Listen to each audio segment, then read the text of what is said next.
Myanmar government spokesperson says military and government have regular meetings for Rakhine State situation, digging on deeper hole of bloody conflicts and endless war. June 19, 2020. A nurse is giving weapon training in Rakhine State. President Office spokesperson Zahate told the press in Naypyidaw yesterday government and military have regular meetings and coordinating for Rakhine State to crack down on Rakhine army and stabilize the region. Radio Free Asia Burmese service asked the spokesperson whether government administration was dismantled or ineffective because local people rely on Rakhine army for administration and judicial system.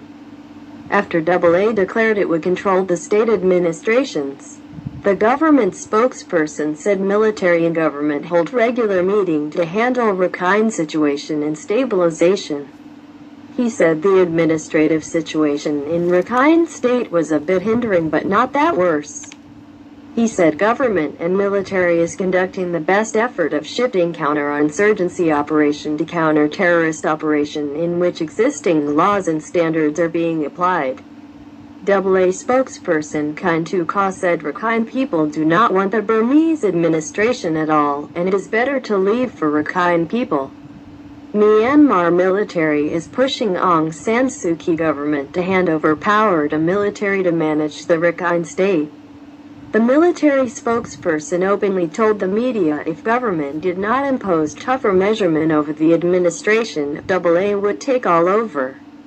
What the government spokesperson revealing is both the government and military is off agenda on peaceful solution and dialogue with Rakhine army but military fight.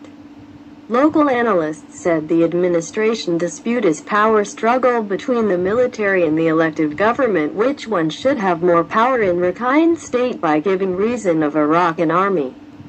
Emergence in administration and judicial system.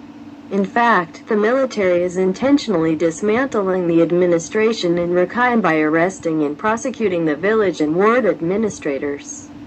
Then the military now is finger-pointing and blaming the government. On the other hand, the military went to prove the people that Aung San Suu Kyi's government is weak and lack of ability to handle rebellion uprising, said an analyst. Our news agency keeps his name for confident.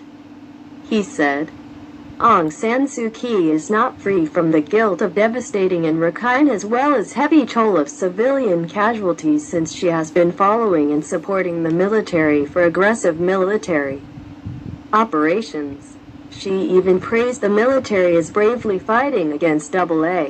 All these uncareful manners lead the situation from bad to worse, and she is one of the key leaders in parts of the devastation. He said the military has strategy to discredit Aung San Suu Kyi and her party, National League for Democracy (NLD). Before 2020 election, the military wants to win its proxy party, Union Solidarity and Development Party (USDP), in upcoming election.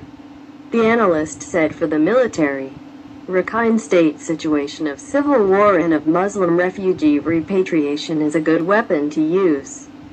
Some commentators predict that more bloody wars and toll of civilian casualties in place since the state is off peaceful solution and use of more military might.